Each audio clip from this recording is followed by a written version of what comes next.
Kisah kita dimulai dengan seorang otaku bertubuh tambun yang menyebut dirinya sebagai si bukan siapa-siapa. Karena julukan itu, ia menderita banyak perundungan di sekolah. Jadi, ia memutuskan untuk belajar giat, meyakini bahwa jika ia bekerja keras dan punya banyak uang, semua masalah itu akan hilang dari hidupnya. Hal itu mungkin saja berhasil, kalau bukan karena satu hal. Ia benar-benar seorang pria tambun yang sama sekali tidak cerdas. Setelah lulus sekolah, satu-satunya kesempatan yang ia miliki hanyalah menjadi mitra latih tanding. Itu pun hanya karena syarat untuk menjadi mitra latih tanding adalah memiliki berat badan lebih dari 100 kg. Tak lama kemudian, situasi yang sama terulang kembali saat ia dihajar oleh anggota sasana lainnya. Sendirian, ia menangis, tidak mengerti mengapa semua orang bersikeras merundungnya. Tak lama setelahnya, pengawas Mak Rangi mendekat dan meminta Xiaowu untuk mengurus laporan bulanan. Dengan canggung, ia mencoba membantah bahwa pekerjaannya hanyalah sebagai mitra latih tanding. Namun sebagai tanggapan, sang pengawas memamerkan ototnya dan menatapnya dengan mengintimidasi. Dengan terpaksa, pemuda itu langsung setuju untuk menangani laporan tersebut dan menyelesaikannya secepat mungkin. Setelah tugas diterima, Mak Rangi memanggilnya lagi, tetapi Xiaowu hanya memalingkan wajah. Saat itu, anggota tim lainnya muncul dari balik bayang-bayang, juga meminta bantuan untuk jadwal mereka. Dihadapkan dengan semua permintaan baru itu, ekspresi pemuda itu berubah total. Tetap saja, ia tersenyum dan setuju untuk menangani semuanya bagi tim. Menjelang tengah malam, suasana beralih. Duduk di depan komputer, ia menyesal tidak menolak karena ia bahkan tidak akan menerima kenaikan gaji. Tiba-tiba, rasa sakit yang tajam menghantam dadanya. Pada saat itu, ia teringat peringatan dokter tentang risiko kematian jika ia tidak menurunkan berat badan. Putus asa, ia meraba ke samping, mencoba memanggil ambulans. Segera, sebuah pesan muncul di ponselnya menginformasikan bahwa layanan telah ditangguhkan karena kurangnya pembayaran. Tanpa ada lagi yang bisa dilakukan, pemuda itu hanya menerima bahwa ia akan mati tepat di sana. Sebelum menghembuskan napas terakhir, ia memutuskan bahwa ia harus berubah dan tidak bisa terus hidup seperti itu lagi. Setelah itu, ia menggerakkan kursor tetikus untuk menghapus folder bernama bahan belajar. Setelah tindakan itu selesai, ia menyandarkan kepalanya di atas meja, akhirnya merasa damai dengan dirinya sendiri. Harapan terakhirnya adalah agar tidak menjadi otaku tambun yang menjijikan di kehidupan berikutnya. Namun, jarinya terpeleset dan tidak sengaja mengklik kirim ke semua. Tak lama, sebuah pesan baru muncul. Yang mengejutkan, Mak Ranging tanpa terkesan melihat laporan yang dikirim Xia. Sementara itu, isi dari folder bahan belajar terungkap. Saat itu, seluruh tim kantor bereaksi dengan syok terhadap apa yang muncul di layar ruang rapat. Tiba-tiba, matanya terbelalak tepat setelah ia terlahir kembali sebagai bayi dan mempertanyakan apakah itu benar-benar awal yang baru. 20.000 tahun berlalu di benua Kyushu. Kemudian seorang gadis muda memegang lengannya sambil memanggil namanya. Dengan itu, Tu Shangxiao mengingatkannya akan janji mereka untuk menjelajahi dunia bersama di luar gunung. Gadis itu lalu berkomentar bahwa ia telah berlatih di sana selama 20.000 tahun tanpa menyadari waktu telah berlalu. Akhirnya, pemuda itu mengaku bahwa ia hanyalah orang biasa yang hanya akan menimbulkan masalah jika ia turun gunung. Koyu, bagaimanapun, tidak mengerti bagaimana orang biasa bisa mengangkat gunung. Saat itu, ia mengonfirmasi pada dirinya sendiri bahwa ia benar-benar telah bereinkarnasi. Kehidupan barunya adalah sebagai tuan muda dari sekte iblis. Karena alasan itu, ia bersembunyi untuk berlatih karena sekte tersebut sedang dalam kemunduran dan tidak bisa melindunginya. Gadis itu hanya tersenyum, memikirkan bagaimana perusahaannya menyelamatkannya dari rasa bosan. Pelajaran dari kehidupan masa lalunya memotivasinya untuk berlatih dengan ketat selama 2 milenium. Namun, setelah sekian lama, ia akhirnya menyadari sesuatu saat berjalan di sisinya. Tiba-tiba, seekor ular raksasa muncul di depan mereka, membuatnya sadar bahwa ia telah berpindah ke dunia fantasi. Meski begitu, ia tetap melihat dirinya sebagai wuingan sejati, namun tanpa akar spiritual. Begitu makhluk itu menerjang ke depan, ia berpikir bahwa selain kekuatan fisiknya, ia tidak punya apa-apa lagi. Dalam sekejap, ia menyiapkan pukulan dengan tinju yang terkepal. Pukulan itu menghantam tubuh ular itu secara langsung, melepaskan gelombang kejut yang dahsyat. Segera setelah itu, kekuatannya merobek makhluk tersebut dan membuka jalan setapak di tengah hutan. Puing-puing kecil berjatuhan dari langit saat ia mengamati hasilnya. Dengan itu, pemuda itu menyarankan agar mereka memakan daging ular tersebut dan gadis itu setuju dengan antusias. Pendampingnya menatapnya dengan kekaguman. Terkesan karena ia telah mengalahkan naga tingkat inti emas. Tiba-tiba, sebuah suara menginterupsi mereka saat mereka bersiap memotong daging. Pada saat itu, seorang pria di atas pedang terbang menuduh mereka mencuri naga yang sedang ia buru. Instruktur Xiao Chunhu dari akademi menyatakan bahwa mereka adalah anggota sekte iblis. Pemuda itu balas menatapnya, ekspresinya tidak berubah. Tak lama setelahnya, ia membantah tuduhan itu, bertanya-tanya bagaimana pria itu menemukan mereka. Tanpa berpikir dua kali, ia bersujud ke tanah dan mulai meminta maaf. Instruktur itu mengamati keduanya, mengetahui bahwa mereka hanyalah siluman rubah dan orang awam tanpa akar spiritual. Jadi, ia memutuskan tidak perlu membuang kata-kata lagi pada mereka. Segera setelah itu, ia menyerang dengan pedangnya, menggunakan jurus bentuk kedua. Saat senjata itu diluncurkan ke arahnya, wuingan menangkapnya di udara, membuat sang instruktur tertegun. Bahkan sambil membungkuk, ia meminta maaf karena telah menangkap pedang tersebut, membuat Xia Liu bingung dengan situasinya. Lawannya menolak percaya karena orang awam tidak akan pernah bisa menghentikan pedang terbangnya. Karena itu, ia menoleh ke arah gadis itu dan menuduhnya. Diam-diam membantu pemuda itu. Setelah Setelah ragu sejenak, ekspresinya berubah. Pria itu lalu memutuskan bahwa mereka berdua akan mati karena kesombongan mereka dan menyerang dengan 2 pedang. Sekali lagi, Wu Yingan menangkap bilah pedang itu di udara, membuat lawannya tercengang. Segera, ia membungkuk lagi, meminta instruktur untuk membunuhnya, tetapi jangan menyakiti Choyu. Instruktur itu kemudian memanggil lusinan pedang dan meluncurkannya ke arah gadis itu. Tanpa ragu, pemuda itu berdiri di depannya saat senjata-senjata itu mendekat. Dengan gerakan cepat, ia melesat di antara bilah-bilah pedang untuk mencegat semuanya. Pada akhirnya, ia memegang setiap pedang tersebut dan meminta maaf karena menangkapnya secara naluriah. Lawannya membeku, tidak tahu bagaimana harus bereaksi terhadap situasi tersebut. Dengan cepat, sikapnya berubah, dan ia meminta maaf, menyebut pemuda itu senior dan mengklaim itu hanyalah kesalahpahaman. Kemudian ia meminta pedangnya kembali agar ia bisa segera pergi. Saat itu, sebuah serangan menyerempet kepalanya. Semburan api diluncurkan ke arah hutan, menyebabkan ledakan besar di kejauhan. Wu Lingan kemudian setuju untuk mengembalikan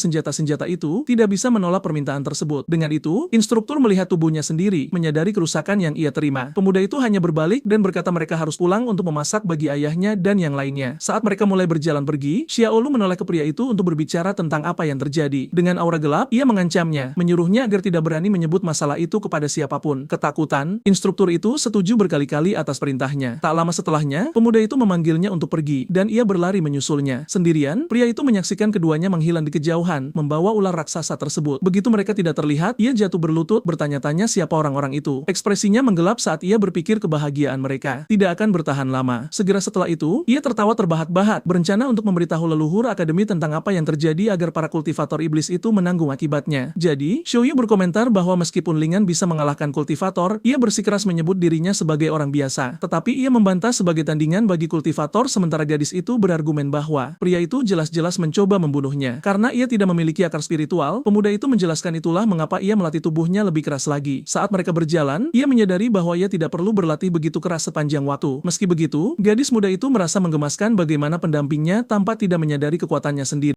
Segera, pemandangan berubah, mengungkapkan pegunungan di kejauhan. Selanjutnya, pemuda itu membawa potongan-potongan daging ke pintu masuk gua dan mengumumkan bahwa ia akan masuk ke dalam. Namun, tanda di pintu masuk memperingatkan tentang kehadiran iblis dan kejahatan yang tidak termaafkan. Di dalam, kuali besar diletakkan di atas api. Tiba-tiba, seorang pria yang mengesankan muncul dari balik bayang-bayang, mengancam akan membunuh siapa saja yang berani menyerbu sekte iblis wilayah tersebut. Namun tidak terpengaruh, Wu Yingan hanya tersenyum dan mengumumkan bahwa ia telah membawa daging ular. Segera, ekspresi kelompok itu berubah total saat mereka menyambut pengunjung kecil itu. Di balik jeruji, semua orang memohon untuk mendapatkan daging tersebut, mengatakan baunya sangat lezat dan bahwa mereka kelaparan. Pemuda itu menjelaskan bahwa terlepas dari penampilannya, mereka adalah paman-paman yang peduli padanya. Meski begitu, pemimpin kelompok itu hanya memalingkan wajah dengan tidak puas. Saat itu, Wu, sang pemimpin sekte, bertanya apakah anak itu masih menganggapnya ayah karena ia belum melihatnya selama 3 jam. Namun sang anak membela diri, mengatakan bahwa berburu dan menyiapkan makanan telah membuatnya terlambat. Meskipun ayahnya membalas bahwa ia tahu apa yang terjadi di luar. Kemudian sang tetua menuduh gadis itu mencoba meyakinkannya untuk turun gunung lagi, tetapi pemuda itu membantahnya. Tanggapan sang pemimpin adalah teriakan marah, benar-benar menolak permintaan itu. Ledakan amarah tersebut membuat sang anak dan Xiaoyu terkejut. Bahkan setelah disegel selama 20 milenium, Wodi mengklaim ia masih ingat kelicikan sekte yang benar. Dengan itu, ia bertanya apakah anak itu ingin ayahnya sendiri yang menguburnya, yang membuat pemuda itu meminta maaf. Namun, ia ragu sejenak sebelum melanjutkan. Tak lama setelahnya, sang patriark meledak, mengatakan ia telah mendengar alasan yang sama selama 20.000 tahun. Sikap sang anak membuat pria itu benar-benar tidak bisa berkata-kata. Tetap saja, Lincoln menyatakan bahwa ia tidak lagi ingin tetap berada di hutan, bahkan jika itu berarti diburu atau dibunuh.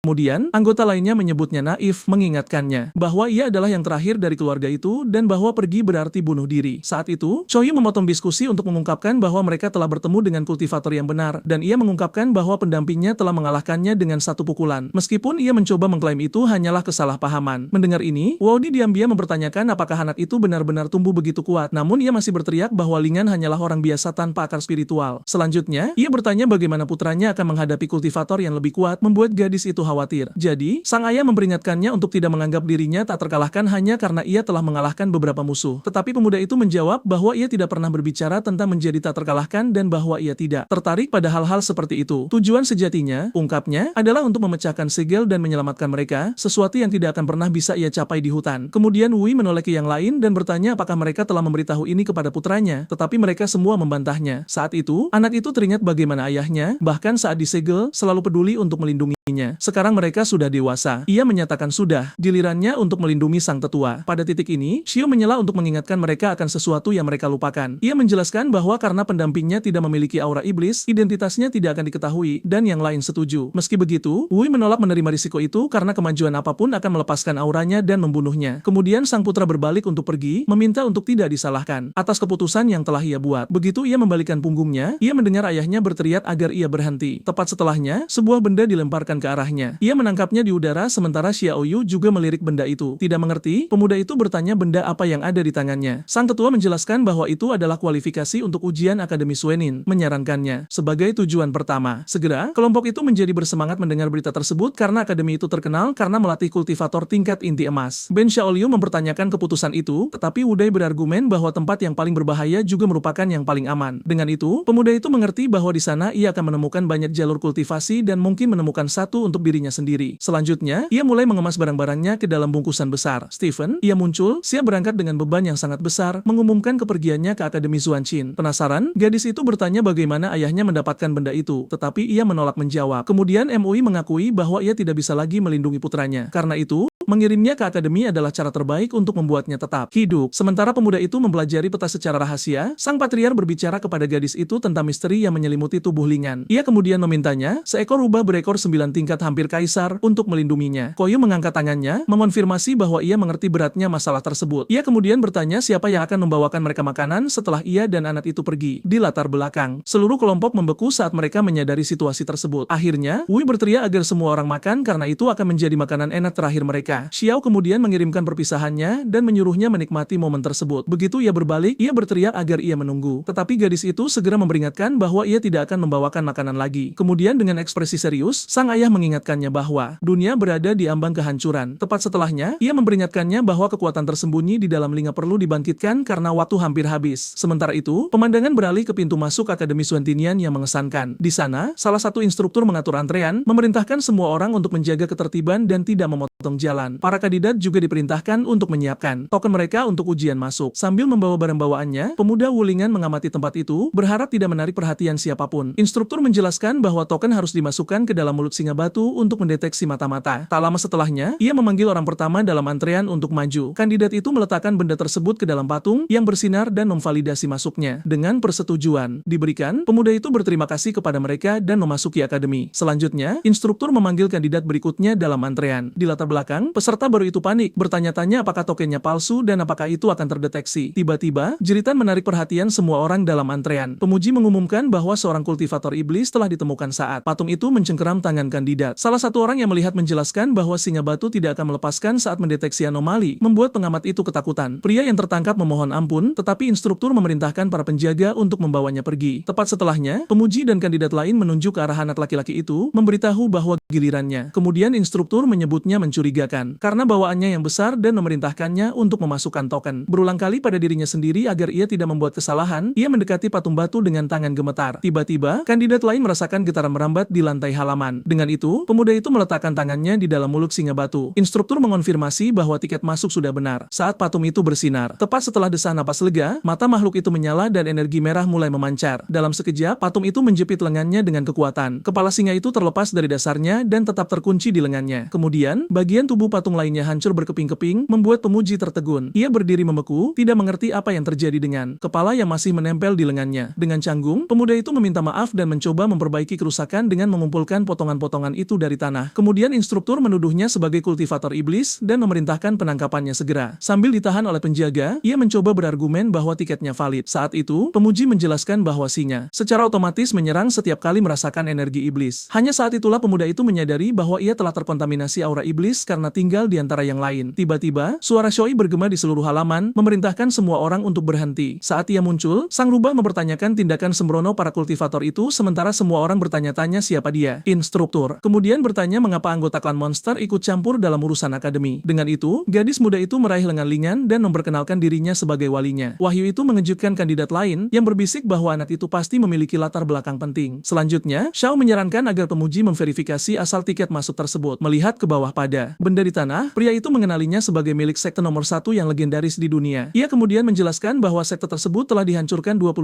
tahun yang lalu dan bahwa Lingan adalah satu-satunya penerusnya. Salah satu kandidat bertanya bagaimana sekte paling kuat di dunia bisa dihancurkan. Segera setelah itu, ia sendiri menambahkan bahwa nama sekte itu benar-benar hanya itu. Dengan itu, Xiaoyu berargumen bahwa wajar jika tiketnya terkontaminasi energi iblis. Instruktur merenungkan bahwa situasinya rumit dan harus ditangani dengan hati-hati. Meski begitu, ia memperingatkan keduanya untuk tidak melakukan sesuatu yang mencurigakan dan berperilaku baik. Kemudian, Xiu memberitahu pemuda itu untuk tidak terlalu tegang saat mereka berjalan agar tidak ada yang curiga. Ia menyarankannya untuk bertindak seperti biasa, dan ia mengulangi sarannya. Jadi, pemandangan terbuka untuk mengungkapkan arsitektur Akademi Suenin. Tak lama, kerumunan siswa baru berkumpul di depan menara yang menyambut mereka. Dari atas, instruktur Akademi Mayani diam-diam mengamati mereka semua. Selanjutnya, Master Huang Luhong mendekat untuk bertanya tentang siswa baru tahun itu. Penguji berkomentar bahwa ada cukup banyak kandidat menjanjikan di halaman. Di antara mereka ada Bed dari Puncak Eujian dan Tuan Muda Teshanka dari Sekte Huan. Tanpa membuang waktu, pemuda itu mengundang gadis itu untuk berlatih kultivasi ganda dengannya. Tetapi dengan ekspresi serius, ia hanya menyuruhnya untuk menghilang dari pandangannya. Di sekitar mereka, yang lain berbisik bahwa gadis itu adalah seorang jenius super, putri dari Master Puncak Eugene. Meski begitu, Ben menyimpulkan bahwa ayahnya benar dan tidak satupun dari pendatang baru yang layak mendapatkan perhatiannya. Dari atas, instruktur Mei berkomentar tentang kualitas para siswa, tetapi ragu sejenak. Ia merasakan sesuatu yang aneh bercampur dalam kelompok itu. Sementara Wulingan mencoba bertindak normal, Master Huang tertawa. Berpikir ia hanyalah seseorang yang ingin pamer dengan kekuatan yang baru didapatnya. Pemuji Mei, bagaimanapun, meragukan bahwa dengan perilaku mencolok seperti itu, ia akan lulus ujian pertama. Tepat setelahnya, salah satu asisten bergegas keluar dengan terburu-buru. Dari atas menara, instruktur melayang ke udara dan menarik perhatian semua orang, membuat mereka terkesan. Ia kemudian memperkenalkan dirinya sebagai Mei Yanli, orang yang bertanggung jawab atas evaluasi dan mengumumkan dimulainya ujian. Ia menjelaskan bahwa hanya mereka yang lulus semua tahap yang akan menjadi murid akademi. Saat ia mengamati, pemuda Lingan merasa wajah instruktur itu tampak familiar. Dengan itu, pria itu menanyainya langsung, bertanya mengapa ia menatapnya seperti itu. Tidak tahu harus berkata apa, anak laki-laki itu ragu. Sejenak, tak lama setelahnya, ia menunjuk ke benang mengilap longgar yang tergantung dari jubah instruktur. Mendengar ucapan itu, pemuji tetap diam di udara sejenak. Tiba-tiba, ia dengan cepat turun ke arah kelompok siswa. Dengan wajah menakutkan, ia memberi selamat kepada pendatang baru itu dan berkata ia menantikan hasilnya. Instruktur Mei sekarang membeku di tempat, mencoba mulai berbicara. Kemudian ia memarahi orang lain karena tidak berhenti di tempat yang ditentukan. Mengemis untuk melihat adegan itu, tidak mengerti mengapa penguji tidak bisa terbang dan bagaimana pendatang baru berani menunjukkannya. Master dari Huang berkomentar bahwa anak itu dalam masalah karena telah menyinggung pria itu. Dalam sekejap, instruktur membebaskan dirinya dari benang yang telah menjebatnya. Bahwa ia menjelaskan itu hanya untuk mencairkan suasana dan mengumumkan dimulainya fase pertama ujian. Wolling dibiarkan bertanya-tanya apakah pemuji itu gila dan apakah benar-benar perlu merobek pakaiannya untuk ujian. Dua siswa lain memperhatikan otot pria itu yang kuat dan aura yang mengintimidasi. Segera, salah satu dari mereka mengidentifikasinya sebagai pembawa legendaris dari tubuh kantong tinju suci. Kemampuan ini mencegah kultivasi aktif dan penggunaan mantra. Sebaliknya, tubuh menyerap serangan dan menangkap energi spiritual menjadi lebih kuat dengan setiap pukulan. Dengan itu, pengguna menjadi kebal terhadap semua serangan dari lawan pada tingkat yang sama. Jadi, situs itu membuat Lingan terkejut, bertanya-tanya apakah hanya masokis yang bisa menjadi kultivator. Kemudian, instruktur mengumumkan bahwa setiap kandidat harus memukulnya dengan satu pukulan agar ia bisa mengevaluasi potensi mereka. Tersenyum, pria itu berpikir bahwa dengan mengendalikan ujian, ia bisa memastikan kegagalan anak itu. Ia kemudian menunjuk ke Wolingen dan memerintahkannya untuk mulai lebih dulu. Tetapi pemuda itu hanya memperingatkannya untuk bersiap karena ia cukup kuat. Pemuji tertawa, mengatakan bahwa bahkan seorang kultivator tingkat jiwa yang baru lahir tidak bisa menyakitinya. Namun, tepat saat ia terus menyombongkan ketahanannya, ia disela. Pukulan menghantam wajahnya tepat sebelum ia bisa menyelesaikan kalimatnya. Gelombang kejut meledak melalui instruktur dan menghancurkan sebagian akademi di belakangnya. Semua kandidat lain berdiri membeku, benar-benar lumpuh oleh pemandangan itu. Sementara itu, Master Huan melihat keluar jendela, berkeringat dan tidak mampu percaya apa yang ia lihat. Ia kemudian mengalihkan pandangannya ke kawah besar yang dibuat pukulan itu, memukir jalan melalui pegunungan. Dengan wajah pucat, ia menyadari bahwa segalanya sudah berakhir baginya. Di tengah reruntuhan, instruktur sedang duduk di tanah sementara asap mengepul dari tubuhnya. Dengan matanya yang terbalik dan busa di mulutnya, pria itu tampak benar-benar tidak sadarkan diri. Tidak memahami beratnya situasi, pemuda itu menoleh ke yang lain dan bertanya apakah itu berarti ia telah lulus. Sebagai tanggapan, kandidat lain hanya mundur dalam diam. Dari atap di atas, seekor rubah melompat dengan lincah. Stading Xiaoyu mengamati pemandangan itu, memperhatikan bagaimana Lingan telah menarik perhatian semua orang. Di kerumunan, salah satu siswa bertanya bagaimana pemuji terpengaruh karena teori mengatakan sebaliknya. Dengan itu, Bagi menoleh ke pendatang baru dan bertanya bagaimana ia berhasil mencapai prestasi seperti itu. Sementara itu, Master Huang mendekati instruktur yang terbaring di tanah. Ia dengan cepat menilai bahwa kekuatan pukulan itu hampir pada tingkat jiwa yang baru lahir tahap akhir. Tiba-tiba, mata pria itu terbuka lebar. Dalam sekejap, ia berdiri dari tanah. Ia kemudian bergegas menuju pemuda itu dengan ekspresi aneh. Begitu ia mencapainya, ia menuduhnya telah memukulnya saat lengah dan tepat di wajah sementara pemuda itu meminta maaf. Kemudian salah satu kandidat menyimpulkan bahwa tubuh suci itu tidak menahan karena ia tertangkap oleh kejutan. Pemuji memperingatkan bahwa ujian sebelumnya tidak dihitung dan bahwa ia akan didiskualifikasi jika ia menggunakan trik lagi. Selanjutnya, aura emas menyelimuti tubuhnya, mengaktifkan kemampuan tersebut. Salah satu siswa mengenali teknik itu sebagai jurus pertahanan tertinggi dari tubuh suci. Instruktur kemudian menyombongkan diri, mengatakan bahwa bahkan pada kekuatan penuh pun ia tidak bisa digerakkan. Tanpa ragu, pemuda itu mendaratkan pukulan langsung ke perutnya. Tinju itu tenggelam ke dalam tubuh pria itu, tetapi ia tidak bergerak dari tempatnya. Kerumunan berkomentar dengan kagum bahwa pemuji bahkan tidak menggeser kakinya dari dampak tersebut. Master Wang, bagaimanapun, menyadari bahwa ada sesuatu yang salah dengan reaksi itu. Segera setelah itu, terungkap bahwa instruktur Mai telah pingsan sambil berdiri. Master Huang kemudian campur tangan, mengumumkan bahwa semua orang telah lulus putaran pertama. Kandidat merayakan berita itu sambil tetap bertanya-tanya tentang tingkat kekuatan pemuda itu. Selanjutnya, seorang siswa mendekat untuk memperkenalkan dirinya kepada Wu Lingan. Ia mengungkapkan dirinya sebagai Jiang Ma, penerus sekte Huin dan mendaftarkan kemampuannya. Dengan itu, ia memutuskan untuk menerima Lingan sebagai saudara angkatnya, membuat pemuda itu tidak nyaman dengan ide tersebut. Dalam sekejap, kandidat lain juga mendekat, meminta untuk menjadi adik laki-lakinya. Tak lama setelahnya, seorang anak laki-laki memperkenalkan dirinya sebagai TNG dari sekte TNG, menawarkan informasi yang tepat. Dengan permintaan maaf, ia mengakui bahwa meskipun ia mengumpulkan data, ia tidak punya apa-apa tentang saudara barunya. Akhirnya, Lingan merasakan keakraban dengan sikap ramahnya. Kemudian, Tinggi bertanya sekte mana atau sekolah mana ia berasal. Dengan canggung, Wu Lingan menjawab bahwa ia hanyalah seorang kultivator soliter. Tiba-tiba, kerumunan terpisah untuk memberi jalan bagi jenius puncak Eugene. Dengan itu, gadis muda itu menuduhnya menyukai perhatian dan berjanji untuk menunjukkan kepadanya perbedaan antara mereka. Tepat setelahnya, gadis itu berbalik dan berjalan pergi sementara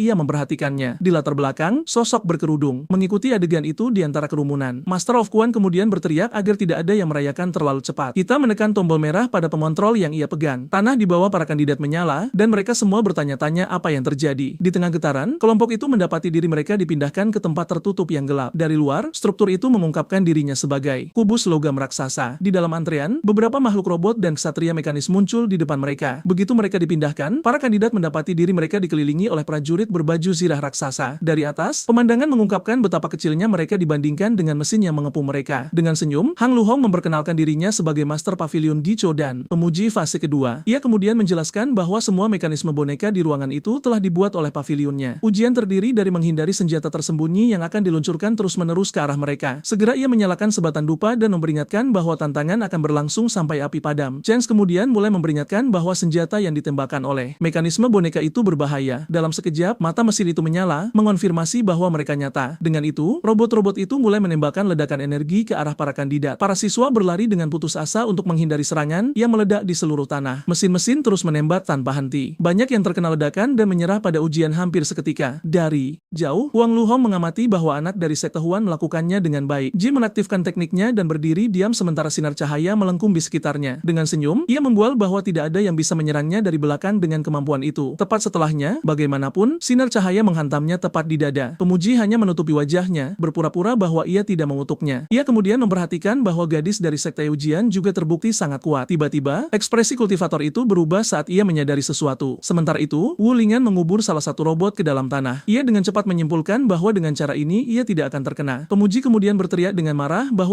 ujian itu tentang kecepatan dan tidak untuk disalahartikan. Pemuji mengancamnya dengan diskualifikasi jika ia merusak lebih banyak boneka, tetapi ia hanya meminta maaf. Dengan itu, B muda akhirnya teringat nasihat ayahnya. Tiba-tiba, instruktur Mei meraih perangkat tersebut, mengatakan tidak perlu membuang kata-kata pada anak itu. Ia kemudian menekan tombol sendiri agar Yufu merasakan kekuatan penuh dari boneka-boneka itu. Bagian-bagian robot mulai terlepas dan menyatu di tengah ruangan. Dalam sekejap, mereka semua bergabung menjadi satu robot raksasa, mengejutkan kultivator soliter. Segera, Shigenjai menjelaskan bahwa kekuatan fusi itu melampaui tingkat inti emas dan mempertanyakan kesulitan ujian tersebut. Ia juga memperingatkan bahwa senjata boneka itu dikodekan dengan racun mematikan. Dengan panah di punggungnya, pemuda itu hanya mengatakan ia merasa pusing, sementara yang lain memarahinya. Pemuji berargumen bahwa hal seperti itu bisa membunuh seseorang, tetapi instruktur Mai tidak peduli. Tersenyum, ia bertanya apakah mereka benar-benar ingin anak sombong itu lulus ujian. Boneka raksasa itu kemudian menembakkan rentetan jarum racun dari tangannya. Dalam gerakan cepat, Wingan menghindari semua proyektil dengan mudah. Setelah menghindar, ia berhenti dan melihat ke belakang seolah-olah ia telah menyadari sesuatu. Melihat lagi, ia memperhatikan bahwa kandidat lain telah telah terkena serangan dan ia meminta maaf. Kesal, instruktur Mei memutuskan untuk mengirim lebih banyak boneka mengejarnya menggunakan perangkat kontrol. Dalam sekejap, pemuda itu mendapati dirinya benar-benar dikelilingi oleh robot raksasa. Dengan aura energi terbentuk di sekitarnya, ia bersiap untuk konfrontasi. Dari jauh, para instruktur memperingatkannya bahwa ia akan didiskualifikasi jika ia merusak lebih banyak boneka. Jatuh ke tanah, TNG berjanji untuk membakar dupa untuknya sementara yang lain menyadari bahaya telah berkurang. Gadis dari sekte ujian hanya mengamati, berpikir bahwa ini adalah hasil dari menyukai untuk pamer. Bahkan dikelilingi, pemuda itu tetap diam, menatap robot-robot itu. Dengan itu, ia memutuskan bahwa itu adalah satu-satunya cara untuk menyelesaikan situasi. Ia kemudian menekuk lututnya dan mengumpulkan kekuatan di kakinya. Dengan lompatan yang kuat, ia melesat menuju boneka raksasa itu dan menghantamnya dengan pukulan yang menghancurkan. Para instruktur menatap dengan syok, tidak percaya ia berhasil terbang sementara boneka itu dihancurkan. Siswa lain bertanya-tanya berapa levelnya karena terbang dengan pedang membutuhkan tahap inti emas. Jatuh ke tanah, TNI menjelaskan bahwa ia tidak menggunakan aura spiritual untuk terbang. Faktanya, ia hanya menggunakan kekuatan kakinya sendiri untuk melompat. Kandidat lain menyaksikan dengan tidak percaya pada kekuatan tubuhnya sementara TNG menyarankan ia mengambil istirahat. Instruktur Mei, bagaimanapun, tahu ia tidak bisa tetap di udara lama dan bersiap untuk menyerang. Segera, beberapa tombak diarahkan ke tempat yang tepat di mana ia akan mendarat. Tidak bisa menghancurkan boneka dan berisiko kehilangan poin, pemuda itu perlu memikirkan solusi. Melihat kultivator sekte Eugene menghindari serangan, ia tampaknya telah menemukan jawaban yang ia cari. Dengan itu, ia mendarat tepat di ujung tombak di tanah. Dalam sekejap, pemuda itu berhenti tepat di depan gadis itu. Tepat setelahnya, ia berlutut di hadapannya. Dengan senyum, ia bertanya apa yang akan ia lakukan selanjutnya. Pendekatan yang tiba-tiba itu membuatnya tertegun, bertanya-tanya apakah ini orang cabul yang diperingatkan ayahnya. Dalam gerakan cepat, anak laki-laki itu bersembunyi di belakangnya. Sementara wanita pedang itu membela diri. Jadi, ia terus menggunakan tubuhnya sebagai perisai terhadap serangan. Kesal, kultivator itu berteriak agar ia berhenti. Tetapi ia hanya meminta maaf, mengatakan itu adalah satu-satunya jalan keluar yang ia temukan. Tanpa ragu, gadis muda itu mencoba memukulnya dengan pedangnya. Dengan itu, ia memutuskan ia akan menjatuhkannya terlebih dahulu sebelum hal lain. Diserang oleh proyektil dan oleh rekannya pada saat yang sama, pemuda itu berteriak minta tolong ketika ia menyadari ia dalam masalah. Terkapar di lantai, TN mengacungkan jempol, terkesan dengan keterampilan Lingan dalam menghindari pukulan. Dari jauh, instruktur Mei tertawa sambil mengendalikan serangan, bertanya-tanya bagaimana keduanya akan melarikan diri. Dengan itu, kultivator itu menatap para instruktur dan memperhatikan bahwa dupa hampir habis terbakar. Dalam sekejap, ide muncul di benaknya saat ia mengamati pemuji. Ia kemudian berhenti berlari dan berbalik menghadapi bed saat panah terbang ke arahnya. Tepat setelahnya, ia mengisi paru-parunya dengan napas dalam-dalam. Para instruktur menyaksikan adegan itu, tidak yakin apakah ia bersiap untuk mati. Saat ia menghembuskan napas, hembusan angin besar menciptakan pusaran yang mendorong semua orang kembali. Kekuatan ledakan itu menyeret kandidat lain melintasi lantai arena. Meski begitu, instruktur Mei memegang pemontrol dengan erat, percaya itu tidak lebih dari gertakan. Angin itu begitu kuat hingga bahkan mengangkat rambut mereka. Pemuji memperingatkannya untuk tidak berpikir ia akan lulus ujian. Tetapi pemuda itu meminta jeda sejenak. Dengan itu, ia menunjukkan bahwa dupa ujian sudah terbakar habis sepenuhnya. Pemuji menyadari bahwa napas itu telah mempercepat pembakaran dan bertanya-tanya apa yang salah dengan tubuh anak itu. Si kemudian berteriak bahwa kepala Lingan sebenarnya memiliki tujuan yang lebih dalam di balik tindakannya. Dengan itu, Gus merobek pakaian beberapa kandidat sementara ia menjelaskan bahwa sang kepala sedang mencoba mendapatkan keuntungan bagi semua orang. Wajah wanita pedang itu berubah menjadi merah padam karena situasi tersebut. Tepat setelahnya, murid sekte Eugene lari, memperingatkan bahwa itu tidak akan berakhir di situ. Sementara pemuda itu bertanya-tanya apa yang telah ia lakukan salah, ia kemudian melihat peserta lain yang terluka dan berdarah. Suara di latar belakang berkomentar bahwa sudah bertahun-tahun sejak mahasiswa baru yang menarik muncul. Tiba-tiba, kepala sekolah Akademi Suenin, Yu Tangsing, muncul, memuji evaluasi tahun itu yang hidup dan bersemangat. Jadi, para siswa bertanya-tanya apakah itu benar-benar kepala sekolah, berkomentar bahwa ia tidak terlihat dapat dipercaya dengan wig yang jatuh. Kemudian TNG memarahi mereka, mengungkapkan bahwa ini adalah api merah Shura legendaris. Utang. Ia melanjutkan dengan menceritakan kisah bagaimana sang pemimpin telah membantai banyak kultivator iblis dan mewarnai rambutnya dengan darah mereka. Meski begitu, kandidat lain tampaknya tidak terlalu terkesan dengan kisah tersebut. Salah satu dari mereka kemudian bertanya mengapa rambut merahnya palsu jika legenda itu benar. Kepala sekolah menoleh ke anak laki-laki itu dan bertanya siapa namanya, dan ia menjawab bahwa itu adalah Wu Lingan. Dari atap, Sayu mengamati pemandangan itu. Khawatir, gadis muda itu bertanya-tanya mengapa kepala sekolah muncul begitu tiba-tiba dan bagaimana ia akan memperbaiki fakta bahwa Lingan telah menyinggungnya. Dengan itu, ia menghubunginya secara mental dan anak laki-laki itu mendengar panggilannya. Ia kemudian menginstruksikannya untuk memasang kembali wig itu di kepala sang pemimpin sebelum ia menyadarinya. Instruktur mungkin mencoba meminta maaf atas nama anak itu, memohon keringanan hukuman dari atasannya. Kepala sekolah, bagaimanapun, membalas, mempertanyakan kurangnya keterampilan instruktur sendiri. Sementara itu, Wick terus terlepas dari kepala para tetua. Dalam sekejap, pemuda itu bersiap untuk bertindak. Dengan gerakan cepat, ia melompat dan memasang kembali Wick itu ke kepala-kepala sekolah. Sang ketua terkesan dengan kecepatan. Gerakan tersebut yang hampir tidak disadari. Tersenyum, kultivator itu berkata ia hanya mengambil sesuatu yang dijatuhkan kepala sekolah dan bahwa tidak perlu ada terima kasih. Instruktur mungkin mencoba mendapatkan perhatian untuk memperingatkannya. Tiba-tiba, kepala sekolah muncul dengan beberapa anak panah tertancap di kepalanya. Dari atap, Xiao berteriak putus asa, menyuruhnya membedakan antara Wick dan senjata tersembunyi. Instruktur Mi mencengkeram leher anak laki-laki itu, menuduhnya menyerang sang tetua, tetapi ia meminta maaf, mengatakan ia telah membuat kesalahan. Sang pemimpin, bagaimanapun, mempertanyakan apakah mereka benar-benar berpikir hal-hal kecil seperti itu bisa menyakitinya. Instruktur Mai menunjuk darah yang menetes, tetapi sang atasan bersikeras bahwa itu adalah bagian dari ujian. Anak itu tampak terkesan, tetapi Choyu menyadari kepala sekolah hanya berpura-pura berani. Kemudian, pemuda itu menawarkan untuk mengeluarkan senjata yang tertancap di kepalanya. Begitu panah ditarik keluar, cairan hitam memancar dari luka tersebut. Sang pemimpin kemudian jatuh ke tanah, mengungkapkan bahwa kakinya berbulu. Instruktur Mak berlari dan menangkapnya sebelum ia menyentuh lantai. Siswa lain berkomentar bahwa ia tampak seperti pria tua sombong dan bahwa ia memiliki kaki yang berbulu. Pemuji Huan kemudian mengumumkan bahwa semua siswa yang tersisa telah lulus fase kedua dan bahwa ujian berikutnya akan diadakan keesokan harinya. Saat para instruktur membawa kepala sekolah menuju aula alkimia, yang lain hanya menonton adegan tersebut. Salah satu kandidat berkomentar bahwa meskipun mereka telah lulus evaluasi, sesuatu terasa aneh. Tiba-tiba, salah satu dari mereka teringat sesuatu yang penting saat ia mendapati dirinya dikelilingi oleh boneka. Semua orang berteriak sekaligus, bertanya kepada Master Hang mengapa ia belum menonaktifkan boneka mekanis. Dari kejauhan, instruktur Mei mengamati kekacauan di halaman sementara Lincoln tetap aman. Tersembunyi, instruktur Xia Chen, Hua berpikir pada dirinya sendiri bahwa ia tidak berharap anak itu menyerahkan diri begitu mudah. Kemudian, para siswa meratapi bahwa mereka hampir terbunuh oleh proyektil selama ujian. Jadi, pemandangan beralih ke asrama siswa di malam hari. Di sana, Xiao Yu menemukannya berlatih dan bertanya mengapa ia tidak beristirahat, tetapi anak laki-laki itu berkata ia perlu lulus ujian. Ia kemudian setuju bahwa evaluasi berikutnya sangat penting untuk mendapatkan lebih banyak sumber daya pelatihan. Meski begitu, gadis muda itu mengingatkannya bahwa menyeimbangkan pekerjaan dan istirahat juga penting. Dengan itu, ia menawarkan untuk membantunya membuka meridiannya, tetapi ekspresinya membuatnya curiga. Gadis itu hanya memujinya karena ambisius dan mendekat kepadanya. Tiba-tiba, ia tersandung batu di dekat pintu. Dengan gerakan cepat, kultivator itu menangkapnya dan menyuruhnya berhati-hati. Pada dirinya sendiri, Xiao merayakan bahwa rencananya telah berhasil dengan sempurna. Di luar, Ba tetap berdiri di dekat dinding. Dengan itu, ia berjanji pada dirinya sendiri bahwa ia akan membuat Wu Ling'an membayar atas apa yang terjadi. Tiba-tiba, kebisingan membuatnya terkejut. Segera, ia berbalik ke arah suara yang datang dari kamarnya. Ekspresinya berubah saat ia mencoba memahami pemandangan itu. Melalui jendela, gadis itu melihat siluet Wu Ling'an dan bertanya-tanya apa yang ia lakukan di sana. Jadi, ia mencoba meyakinkan dirinya sendiri bahwa itu adalah kesalahan karena anak laki-laki itu hampir tidak tiba di akademi. Dengan itu, ia memutuskan untuk tenang agar ia bisa mengamati pemandangan dengan lebih jelas. Melihat lagi, siluet jendela tampaknya mengonfirmasi kecurigaannya. Pada kenyataannya, ia hanya berlatih dengan tali lompatnya yang untungnya ditemukan oleh paman-pamannya. Sementara itu, Xiao menyesal menumpahkan anggur bunga merah yang digunakan untuk mengobati luka. Ia kemudian berjongkok dengan kain untuk mulai membersihkan genangan air di lantai. Saat ia menginjak cairan itu, gadis muda itu terpeleset dan tiba-tiba jatuh. Di luar, Bai bersiap untuk mendobrak masuk ke kamar, bertekad untuk menyelamatkan gadis itu. Tiba-tiba, sebuah siluet menakutkan muncul di jendela, membuatnya berteriak ketakutan. Ia dengan cepat menutupi wajahnya, percaya sudah terlambat untuk melakukan apapun. Di dalam ruangan, kultivator itu bertanya kepada Shou Yu apakah ia baik-baik saja, tetapi ia hanya mengatakan ia telah jatuh. Dengan itu, ia meratapi bahwa pakaiannya telah ternoda oleh cairan merah. Adegan itu membuatnya bingung, membuatnya mengalihkan pandangannya. Matanya, ia kemudian menawarkan untuk membantunya menemukan pakaian bersih dan berbalik ke arah lemari. Tiba-tiba, pintu kamar didobrak dengan kekuatan besar. Pedang di tangan, Bai menyebutnya pembunuh iblis dan memerintahkannya untuk menyerah. Saat itu, adegan itu menunjukkan pemuda itu memberikan handuk kepada Xiao Yu yang sedang berlutut di lantai. Saat masuk, gadis itu menuduhnya mencemari tubuh sementara yang lain bertanya-tanya bagaimana ia menjadi mayat. Pemuda itu tidak mengerti mengapa ia disebut pembunuh iblis. Ia kemudian bertanya apakah ia telah menemukan identitasnya, tetapi jawaban itu segera dibantah. Bahkan dengan upaya penjelasannya, Bit menolak untuk mendengarkan dan bersiap untuk menyerang. Ia dengan cepat mengaktifkan teknik pedangnya dan aura energi terbentuk di sekitarnya. Wanita muda itu kemudian meluncurkan serangan 10.000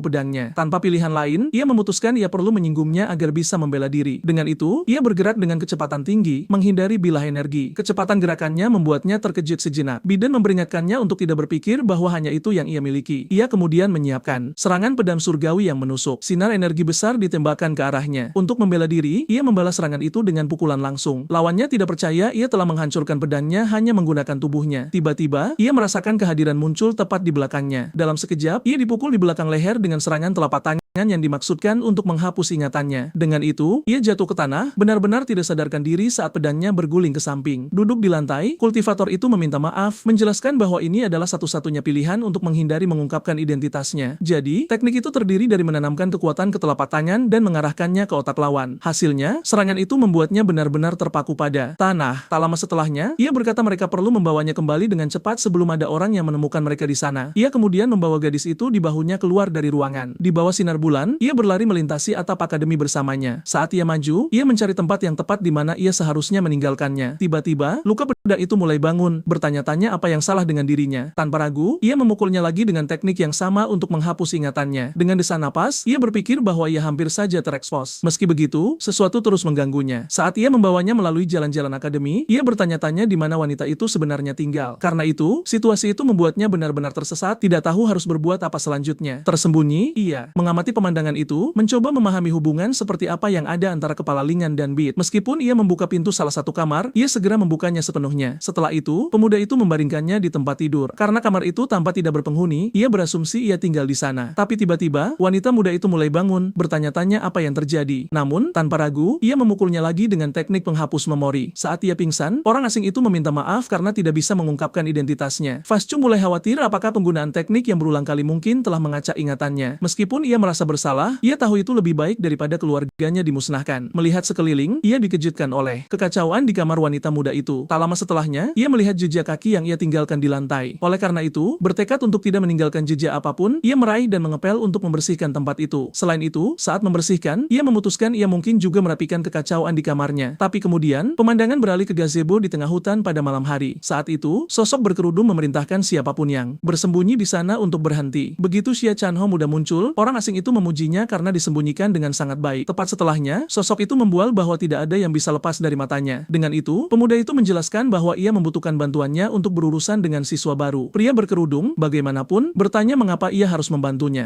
Sebagai imbalan, instruktur menjanjikan dukungan penuhnya dalam pemilihan kepala keluarga berikutnya. Tak lama setelahnya, sosok itu berdiri dan menanyakan identitas target dan permintaan dijawab. Lingan. Mendengar nama itu, pria itu mengingat anak sombong dari ujian. Kemudian instruktur mengusulkan untuk mengatur lotre agar ia bisa membunuh pemuda itu secara tidak sengaja. Sosok berkerudung itu, bagaimanapun, setuju dengan rencana itu, tetapi mengingatkannya untuk tidak melupakan janjinya. Saat sosok itu berbalik untuk pergi, Tuan Muda Xia memanggilnya kembali. Tak lama setelahnya, ia meminta bantuan untuk masalah lain. Karena di dalam air, ular air raksasa telah melilit kakinya, menahannya dengan kuat. Putus asa, ia memohon untuk diselamatkan terlebih dahulu, yang membuat sekutunya tidak percaya pada situasi tersebut. Tanpa pilihan lain, pria itu memutuskan untuk campur tangan. Dengan gerakan cepat, ia menghulus senjatanya dan menebas makhluk itu dengan serangan energi. Segera setelah itu, ia berlari dan melompat, menyelesaikan serangan dengan tebasan kuat. Jadi, dengan binatang itu dikalahkan, sosok berkerudung itu mengumumkan bahwa semuanya sudah berakhir. Tapi tiba-tiba, Xia Chanhu jatuh dari langit, menjerit di antara pepohonan. Dalam sekejap, pria itu menangkapnya di lengannya sebelum ia menghantam tanah. Akhirnya, instruktur memuji kekuatan jenius keluarga Xia, tetapi pemuda itu hanya memintanya untuk turun. Dengan itu, sosok itu menjatuhkannya dengan kepala terlebih dahulu ke dalam air dan berjalan pergi. Tak lama setelahnya, roh master dan muncul, dan sosok berkerudung itu memperingatkan bahwa Wu Ying tidak begitu sederhana. Kemudian, sang master setuju, mengakui bahwa kekuatan yang ditunjukkan anak itu akan sulit bahkan baginya di puncaknya. Meski begitu, pria itu membual, mengklaim bahwa tidak ada seorang pun di dunia itu yang bisa mengalahkannya. Ia kemudian mengungkapkan dirinya sebagai penjelajah waktu bernama Xiao Huoho. 4. Dalam kehidupan aslinya, ia hanyalah siswa biasa di Blue Star. Setelah kecelakaan lalu lintas, ia berakhir bertransmigrasi ke dunia kultivasi. Tak lama setelahnya, ia menjadi tuan muda yang tampaknya tidak berarti dari keluarga Xia. Suatu hari, saat menggembala ternak, ia tersandung dan jatuh ke manor. Pada saat itu, ia menemukan cincin yang menampung master dan memulai perjalanannya menuju kekuatan. Dengan kisah protagonisnya, ia merasa yakin bahwa setiap lawan hanyalah batu loncatan di jalannya. Terlebih lagi, Wu menyatakan bahwa bahkan tanpa kebencian, takbir Wingan adalah untuk dikalahkan olehnya. Sementara itu, di tempat lain, pemuda itu tiba-tiba bersin tanpa tahu alasannya. Usai bersih-bersih, ia merasa kamarnya sudah cukup rapi dan memutuskan untuk pergi. Ia pun membuka pintu kayu itu, berpamitan, lalu meninggalkan Bid yang masih terlelap. Namun saat berdiri di depan kamarnya sendiri, si pengelana itu merasakan sesuatu yang janggal. Begitu masuk, ia menyadari seseorang telah menyusup ke kamarnya. Tak lama, ia menemukan Bud terbaring tak sadarkan diri di tempat tidurnya. Sejenak, ia hanya terpaku menatap gadis yang tertidur itu. Namun tiba-tiba ia panik, menyadari seorang kultivator telah membobol kamarnya. Saat mendekati ranjang, So Huof melihat Ba membalikkan badannya dalam tidur. Ingatannya pun melayang pada reputasi gadis itu sebagai dewi generasi baru, dan ia mengagumi kecantikannya meski sedang terlelap. Lalu pemuda itu memarahi dirinya sendiri, mengingatkan bahwa ini bukan saatnya untuk teralihkan. Dengan sikap baru, ia berbalik ke arah salah satu perabot di ruangan itu. Ia mulai menganalisis situasi, merenungkan mengapa seorang gadis merapikan kamarnya dan berbaring di tempat tidurnya. Hingga akhirnya, sebuah kesimpulan tunggal muncul. Dalam benaknya, gadis itu pasti menyukainya. Kenangan tentang buku komik dari kehidupan masa lalunya membuatnya yakin bahwa sebagai protagonis, sudah takdirnya memiliki pahlawan wanita yang jatuh cinta padanya. Sambil menatap gadis yang tertidur itu, ia bertanya-tanya apakah Bid adalah pahlawan wanita yang ditakdirkan untuknya. Sesaat kemudian, ekspresinya berubah saat menyadari bahwa terlepas dari semuanya, gadis itu masih belum terbangun. Saat itulah, Master Dan muncul dan mengungkapkan bahwa kesadaran gadis itu rusak yang membuatnya sulit terjaga. Shuohu berasumsi bahwa telah menghabiskan begitu banyak energi untuk membersihkan kamarnya hingga pingsan, membuat Master Dan memarahinya. Tanpa merasa terganggu, pemuda itu membungkuk di atas tempat tidur, yakin bisa menolongnya menggunakan pengetahuan pertolongan pertama dari kehidupan masa lalunya. Ia memposisikan dirinya di depan ranjang dan bersiap memulai prosedur. Seketika itu juga, gadis yang terbaring di sana mengeluarkan gumaman pelan. Perlahan, matanya terbuka dan ia mempertanyakan apa yang terjadi pada tubuhnya. Tepat pada saat itu, si tuan muda membungkuk di hadapannya dengan bibir yang siap untuk mencium. Tiba-tiba, suara benturan keras membuat Wu Ling'an menoleh, terkejut oleh suara gaduh dari dalam ruangan. Segera setelah itu, Badi menendang pintu hingga terbuka saat ia pergi, memperingatkannya agar jangan pernah muncul di hadapannya lagi. Terduduk di lantai, Xia Huo heran mengapa ia diserang jika gadis itu menyukainya, membuat Master Dan menyarankan bahwa ia mungkin terlalu percaya diri. Akhirnya, pemuda itu menyimpulkan bahwa wanita di dunia ini memang sangat pemalu, dan ciuman itu dirasa terlalu agresif. Master Dan lalu bertanya bagaimana ia bisa begitu yakin bahwa menyukainya dan bukannya sekadar salah masuk kamar. Dengan wajah lebam, sang protagonis menjawab alasannya sederhana. Ia adalah protagonis yang terlahir secara alami. Di luar, gadis muda itu berjalan sendirian melewati halaman sambil berusaha memahami bagaimana ia bisa berakhir di tempat tidur orang lain. Seketika, sebuah ingatan muncul di benaknya, memperlihatkan saat ia menghadapi Wu Ling'an dan mendengar tuduhan bahwa dia adalah seorang kultivator iblis. Sedikit demi sedikit, ingatan itu menjadi lebih jelas, dan ia akhirnya mulai memahami apa yang telah terjadi. Dalam ingatannya, ia menuduh Wu Ling'an sebagai kultivator yang menggunakan tubuh manusia untuk memperkuat kultivasinya. Oleh karena itu, Bid menyadari bahwa ia telah mengungkap rahasia besar dan orang di kamar itu kemungkinan besar adalah kaki tangan Wu Ling'an. Dengan senyum penuh tekad, ia bersumpah akan menemukan bukti bahwa seorang pencuri telah menyusup ke Akademi Zuenin. Saat itu juga, suaranya menggema di keheningan malam, meneriakkan nama Wu Ling'an sebagai janji pembalasan dendam. Teriakan itu membangunkan dua siswa yang mengenali suara Bid dan bertanya-tanya apa yang sebenarnya terjadi antara dia dan Wu Ling'an. Keesokan harinya di panggung presentasi, seluruh siswa sudah berkumpul untuk evaluasi. Sambil menunggu, beberapa mulai mengeluh karena evaluasi belum juga dimulai dan tidak ada instruktur yang muncul. Di tempat yang jauh, Wu Ling'an terus melanjutkan latihan intensifnya, bertekad untuk memacu dirinya lebih keras lagi. Begitu Chu Shangshouyu mencoba menenangkannya soal ujian, ia menjawab bahwa ia tidak boleh bersantai. Di tengah kerumunan, Ba mengamati pemandangan itu dan mengkritik Wu Ling'an karena masih saja pamer. Siswa lain menyadari reaksinya, mengingat Bei telah meneriakkan nama Wu Ling'an semalam dan bertanya-tanya apa yang terjadi. Dengan sebuah senyuman, Chi mendekat dan memberi isyarat bahwa tak satu pun dari mereka tahu cerita sebenarnya di balik kejadian itu. Tak lama kemudian, ia mulai menjelaskan bahwa hubungan keduanya jauh lebih dalam, bersiap menceritakan apa yang ia lihat malam sebelumnya. Namun, sebelum ia sempat melanjutkan, sebuah bilah pedang menempel di lehernya, menghentikan gosip tersebut. Segera setelah itu, Shou muncul dari belakang dan mengancamnya agar tidak memfitnah Bid, membuat pemuda itu langsung setuju. Setelah peringatan diberikan, ia pergi begitu saja, meninggalkan Chen yang tersungkur di tanah. Kerumunan berkomentar tentang reaksi mendadak itu, menganggap dia hanyalah pengagum berat Bid. Mengabaikan komentar mereka, Xia Huohu meyakinkan dirinya bahwa gadis itu adalah pahlawan wanita takdirnya, sementara Master Dan hanya memperhatikan rasa percaya dirinya. Tiba-tiba, sebuah teriakan penuh wibawa yang menuntut ketenangan menggema di seluruh area presentasi. Dengan kedatangan Em Ranging, semua siswa, termasuk Wu Ling'an, menoleh ke arah panggung. Tak lama kemudian, para instruktur Mang Yanli, Yu Tangxing, dan Hong Luho melangkah ke panggung, dan evaluasi ketiga pun diumumkan. Em Yanli menjelaskan bahwa babak ini adalah tes pertarungan sungguhan di mana performa mereka akan menentukan di kelas mana setiap siswa akan ditempatkan. Setelah itu, ia memberitahu bahwa kepala sekolah Yu Chanxing akan mengevaluasi seluruh proses secara pribadi. Di samping Wu Ling'an, Chu Shangxiaoyu berkomentar bahwa kepala sekolah sepertinya telah mengganti wignya. Namun ia segera ditegur agar diam. Kepala sekolah sepertinya menyadari bisikan itu, namun hanya mengonfirmasi bahwa ia memahami instruksinya. Kemudian, salah satu instruktur menekan tombol dan mengumumkan bahwa babak ketiga akan menjadi tes pertarungan di mana para kandidat akan mengundi nomor mereka. Para siswa pun berbaris di depan mesin berbentuk penguin untuk mengambil nomor. Wu Linken memperhatikan yang lain mendekat sambil menunggu gilirannya dalam antrean. Ketika gilirannya tiba, ia memasukkan tangannya ke dalam lubang mesin untuk mengambil nomor. Melihat kesempatan sempurna, Mei Yanli memanfaatkan peluang untuk meluncurkan sepotong logam berisi kertas ke arah pemuda itu. Tanpa memahami apa yang baru saja terjadi, ia menunduk menatap tangannya. Di telapak tangannya, kertas dengan nomor 38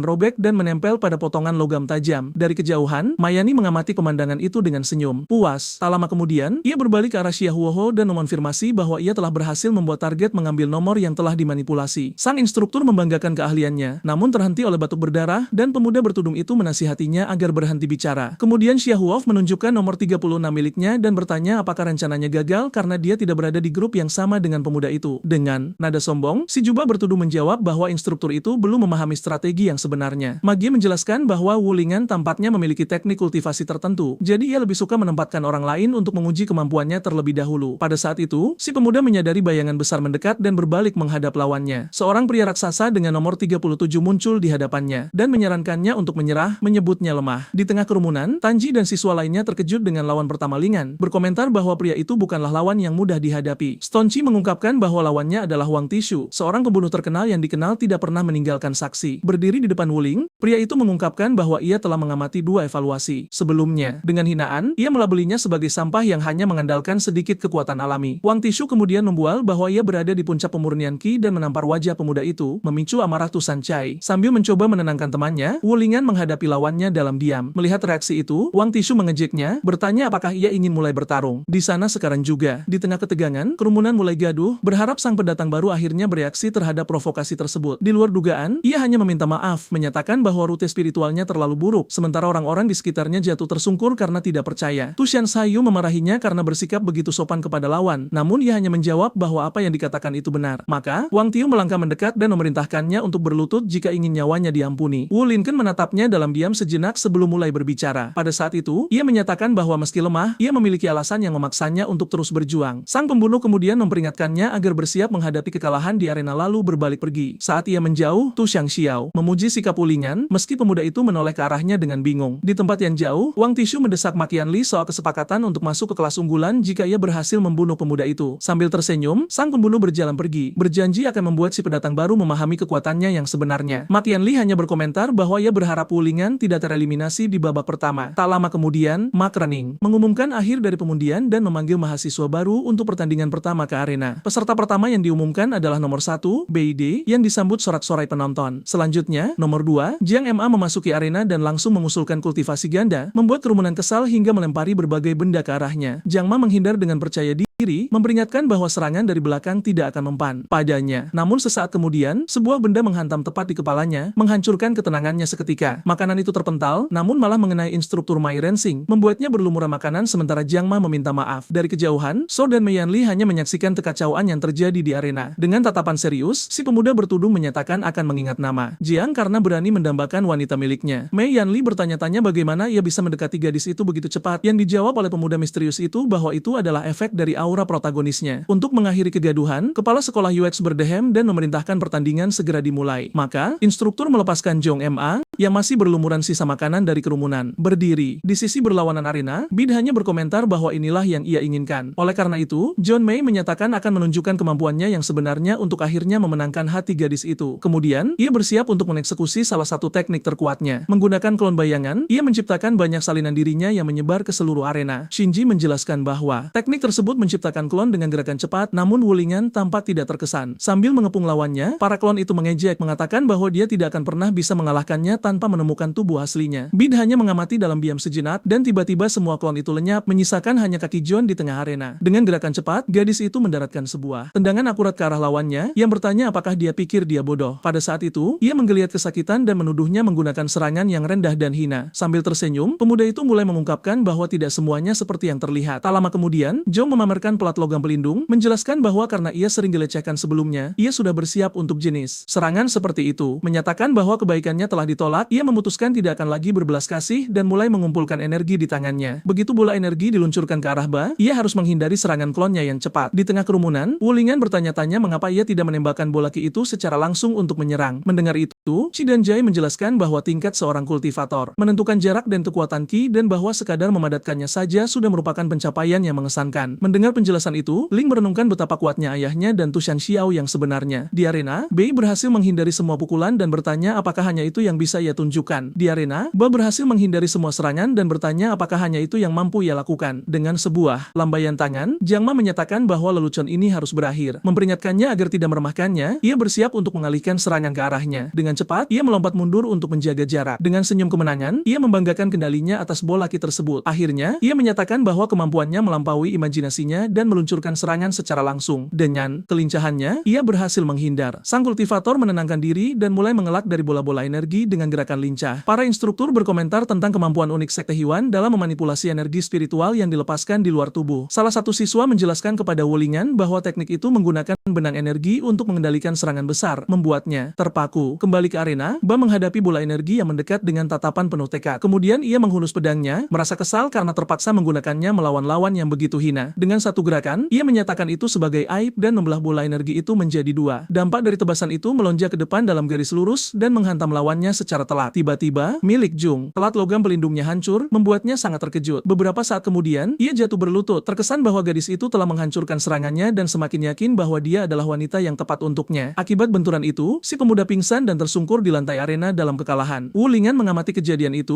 bingung tentang bagaimana energi tersebut bisa dikendalikan. Instruktur Mei Rening kemudian mengumumkan bahwa Zhong Ma telah kehilangan kemampuan bertarung dan menyatakan Bei sebagai pemenang. Saat kerumunan merayakan kemenangan puncak Eujian, sang pendekar pedang wanita tetap diam di tengah arena. Di samping Tu Shanxiao, si pemuda merenungkan apakah seperti inilah pertarungan antar kultivator yang sebenarnya. Tiba-tiba, seorang gadis muncul memegang sebuah paha ayam raksasa. Mendengar suara itu, Lingan menoleh untuk melihat apa yang terjadi. Gadis berambut merah muda itu kemudian mengenali Beat, menyatakan kekagumannya pada kultivator nomor 1 generasi baru tersebut. Tak lama kemudian, ia berkomentar bahwa ia juga ingin menjadi sekuat itu suatu hari nanti. Pendatang baru itu mendekati Wu Lingan, yang terkejut dengan tinggi badannya. Tanpa sengaja, ia menabrak Tu Shanxiao, yang tersentak akibat benturan itu. Saat itu juga, si rubah berasumsi bahwa inilah tipe wanita yang disukai Lingan. Gadis berambut merah muda itu menyadari tatapan si pemuda dan menyimpulkan bahwa dia sedang lapar. Melihat reaksi semua orang, ia menawarkan daging itu dan bertanya apakah ia menginginkan sesuatu yang lain. Meski memarahi dirinya sendiri, Wu Lingan mengaku lapar setelah latihan dan menerima potongan daging itu. Tan Qiu panik, tidak tahu harus berbuat apa saat menyadari Lingan benar-benar menginginkan makanan itu. Maka, ia tidak percaya bahwa orang asing bisa memahami keinginan Lingan lebih baik daripada dirinya. Sementara itu, instruktur memerintahkan agar Zhong Ma dikeluarkan dari arena agar kandidat berikutnya bisa bersiap. Dengan mulut penuh, Wu Linke menanyakan nama gadis yang telah memberinya makan. Sambil tersenyum, ia memperkenalkan dirinya sebagai Chen, seorang siswa yang masuk ke akademi tahun lalu. Tan Xiao bertanya padanya soal menjadi senior, namun gadis muda itu menjawab bahwa situasinya tidak persis seperti itu sambil bersembunyi di balik daging. Tak lama kemudian, Murong Chen menjelaskan bahwa dia sebenarnya mengulang karena nilai yang rendah dan datang untuk mengikuti ujian penempatan. Sambil makan, ia mengungkapkan bahwa dia bisa dikeluarkan jika hasilnya buruk, membuat Wu Lingan menyadari bahwa dia tidak tampak terlalu gugup soal itu. Sesaat kemudian, TNG mendekat untuk berbagi informasi yang mungkin belum mereka ketahui. Ia mengungkapkan bahwa senior Murong berasal dari keluarga alkemis terkenal yang dihormati di seluruh 9 provinsi. Akibatnya, ia menjelaskan bahwa gadis itu telah mengembangkan teknik yang mengubah bahan alkimia menjadi makanan tanpa kehilangan khasiatnya. Mendengar ini, Wu Lingan menyadari bahwa daging yang baru saja dimakannya sebenarnya adalah pil spiritual. Pada saat itu, ia merasa malu karena telah mengonsumsi sesuatu yang begitu berharga. Namun Murong Chen menenangkannya. Ia menjelaskan bahwa ia tidak tahan melihat seseorang kelaparan. Kebaikannya membuat Wu Lingan dan Tu Shanxiao terdiam 1000 bahasa. Terharu, ia menyebutnya malaikat, sementara rubah di sampingnya menggerutu bahwa itu bukan masalah besar. Tiba-tiba, sekelompok pengagum berlari melewati mereka, memberi jalan bagi sang tuan muda. Pada saat itu, Badi mendekat dengan tatapan fokus, mengabaikan kegaduhan di sekitarnya. Tanpa ragu, Murong Chen berlari ke arahnya dan dengan penuh kekaguman meminta tanda tangan. Sambil menunggu dengan antusias, Bid hanya menatapnya dingin, membuat Wu Lingan dan pelindungnya terdiam. Si nomor 1 menolak permintaan itu, namun menyarankannya agar berhati-hati dalam memilih teman. Ia kemudian berpaling ke arah Wu Lingan dan berjanji akan mengungkap kebenaran tentang apa yang telah dilakukannya malam sebelumnya. Saat ia pergi, kerumunan mulai berspekulasi apakah yang dikatakan Qi dan Jai tentang hubungan mereka itu benar. Karena hal ini, Murong Chen bertanya apakah dia benar-benar dekat dengan Ba, namun pemuda itu menjawab bahwa dia hanya mengenalnya. Mengabaikan jawaban itu, ia menggandeng tangannya dan memintanya untuk memperkenalkan mereka karena ia ingin menjadi sekuat senior tersebut. Tiba-tiba, suara instruktur Ma Erning menggema, memanggil nama Murong Chen 2 kali. Dari panggung, ia menegurnya karena tidak mendengarkan dan menyuruhnya bergegas ke pertandingan. Sambil berlari, gadis itu meminta Wu Lingan untuk tidak lupa menyampaikan pesannya, dan ia setuju untuk mencoba. Setelah itu, Tu Shanxiao menyarankannya untuk menjauh darinya. Namun ia menjawab bahwa menurutnya gadis itu orang baik. Ia kemudian merenungkan bahwa seseorang yang begitu peduli pada orang asing tidak mungkin orang jahat. Di panggung, instruktur mengingatkannya bahwa ini adalah kesempatan terakhirnya untuk mengulang ujian. Gadis itu lalu menarik napas dalam dalam-dalam untuk bersiap bertarung. Dengan tatapan penuh tekad, ia berkata pada dirinya sendiri bahwa ia harus memenangkan setidaknya satu pertempuran agar bisa bertahan. Pikiran harus kembali ke tempat yang gelap membuatnya merasa ngeri. Instruktur kemudian mengumumkan pertandingan berikutnya dan memanggil nomor 36